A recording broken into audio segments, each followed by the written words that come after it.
Bonjour à tous, on se retrouve aujourd'hui pour une nouvelle vidéo sur la question de pourquoi faut-il acheter de la BT14. Alors donc aujourd'hui on parlera de plusieurs sujets. On va donc commencer par le premier argument qui est tout simplement lorsque vous ouvrez un booster, vous avez une chance d'obtenir une carte qui est plutôt rare, qui va coûter potentiellement assez cher. Donc on a ce petit gain financier qui est possible. Imaginons que vous ouvrez un booster, vous avez évidemment 0,23% de chance d'obtenir une SR, et là, comme par hasard, vous tombez dessus, c'est facilement, en fonction de l'extension, de la jouabilité de la carte, 100, 150, 200 euros. Et donc, par ce côté hasard 2, vous allez potentiellement pouvoir gagner une certaine somme. Alors évidemment, soit vous gardez, soit vous la vendez, mais on a ce petit côté d'excitation, d'ouverture de booster avec ce hasard qui est hyper intéressant. Alors évidemment, ce que je conseille en premier, c'est d'acheter plutôt des displays scellés. Pourquoi? Vous êtes sûr à l'intérieur de ces displays d'avoir vos rapports. C'est-à-dire que là par exemple dans Dragon Ball, on part sur 2 SPR et 5 SR par display.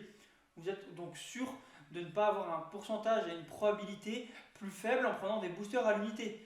Vous pouvez peut-être tomber sur, forcément, les 5 boosters de SR sont tombés, les 2 boosters d'SPR sont aussi tombés, et là, vous ouvrez un booster, une rare, c'est triste. Et cet achat de box vous permettra donc d'avoir accès en supplément à une SR ou SPR en fonction de votre display, et donc des packs pré-release que vous offriront à la boutique pour votre précommande. Mais ce n'est pas forcément tout, puisqu'en fonction de votre fidélité et de la quantité de boosters que vous allez commander à la boutique, vous aurez peut-être des cadeaux supplémentaires.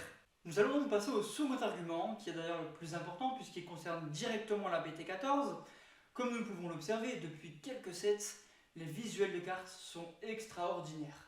Et évidemment, pour cette BT14, la barre a encore été élevée, que ce soit Tapion, Videl, Gohan ou le fameux Gogeta SS4. Si vous pouvez vraiment observer cette carte, elle est juste magnifique. Qui ne rêverait donc pas de se réveiller tous les matins avec ses belles espères sur son mur, dans un classeur ou je ne sais pas, et de les regarder, de se dire moi je les ai.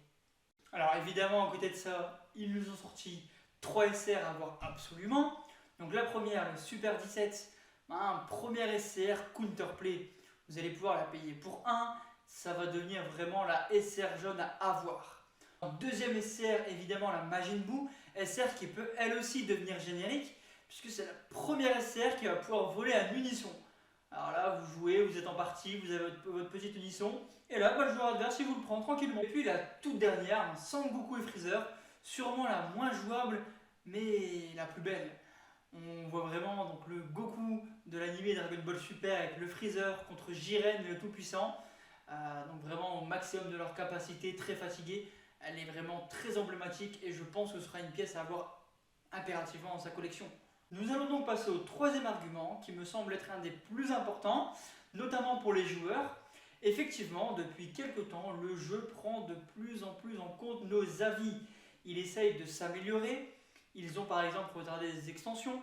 Ils ont pu augmenter le nombre de cartes VO dans nos decks, ce qui était hyper important pour la suite du jeu, notamment compétitif.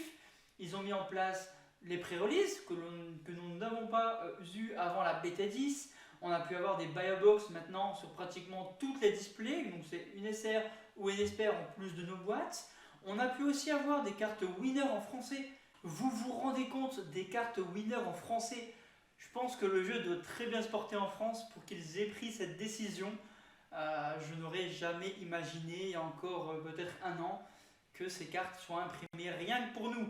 Donc là, c'est vraiment encore une fois un nouveau pas pour le jeu en France. Et donc tous ces arguments me donnent envie de continuer à acheter leurs produits et nous font aussi nous rendre compte que le jeu se porte plutôt bien.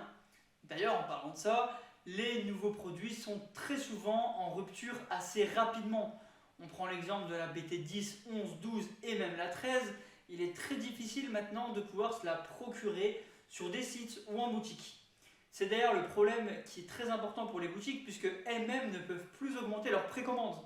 Alors évidemment, les précommandes sont faites de mon côté, donc pour ça, je n'ai pas de problème, mais est-ce que pour vous, il n'est déjà peut-être pas trop tard? D'ailleurs, en parlant de boutique, n'hésitez pas à faire vos précommandes dans des boutiques locales. C'est évidemment une période difficile avec ce Covid, rien n'est évidemment très facile. C'est aussi grâce à elle que l'on peut organiser des tournois auxquels on peut participer. et donc ça leur fera toujours plaisir de savoir que leur communauté est aussi derrière elles. On va donc partir sur la quatrième partie, qui rejoint donc aussi celle qui a été précédemment évoquée. Alors, ça concerne directement l'achat des boîtes et des boosters. Plus ces boîtes et ces boosters sont achetés, plus les cartes sont présentes sur le marché. Plus vous en trouverez sur Card Market, et qui dit un plus gros nombre, dit forcément des prix un peu plus faibles. Si évidemment peu de boîtes sont achetées, ou que tous les collectionneurs et joueurs gardent leurs propres cartes, les cartes se font évidemment plus rares et donc plus chères. Si vous êtes notamment un joueur compétitif, vous savez vous-même que les cartes peuvent coûter assez cher et ça représente évidemment un budget, puisqu'on est dans un jeu qui n'a pas de format et qui donc déroule assez rapidement, où on a toujours besoin d'avoir les cartes à jour, les cartes promo et j'en passe.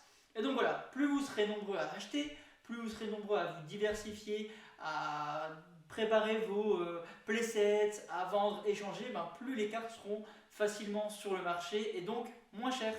Alors j'en entends déjà me dire oui mais Brian, moi je ne prends qu'à l'unité donc ça me revient moins cher. Alors, oui, si toi tu es joueur ultra compétitif, que tu sais exactement ce que tu veux et que tu as déjà prévu ta decklist avec telle carte et qu'il te manque que ça, évidemment ça peut être plus intéressant. Mais si demain tu as un doute, tu ne sais pas trop vers quoi te diriger, que tu es peut-être un peu collectionneur, tu as besoin des playsets de communes, d'Inco, de rares, de quelques SR, etc., tu seras évidemment toujours plus rentable dans l'idée que de commander à l'unité par-ci, par-là et d'essayer de perdre ton temps à négocier des prix ou à trouver des acheteurs.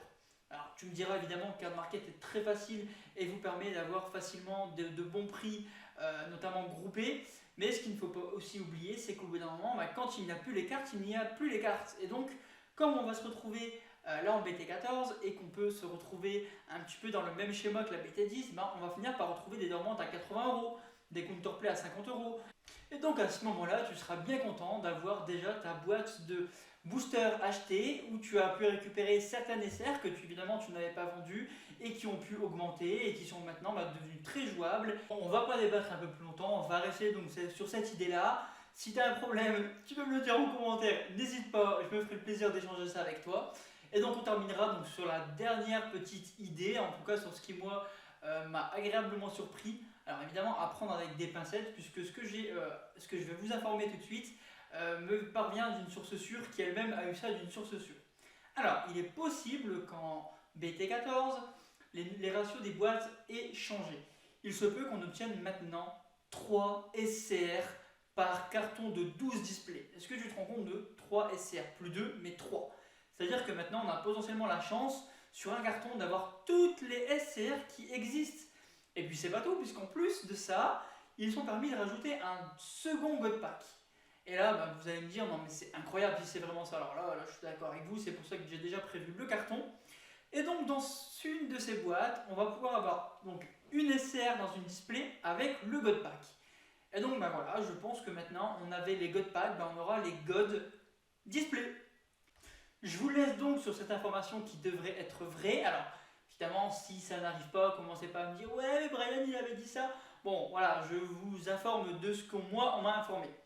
Si d'ailleurs, vous voulez en parallèle avoir plus d'informations sur la BT14, des avis, connaître ce qui peut être plutôt intéressant à jouer, je vous mettrai le lien de la chaîne de Juste Vos Gueules qui s'occupera donc de vous proposer ça très bientôt, là, dans les jours qui vont suivre.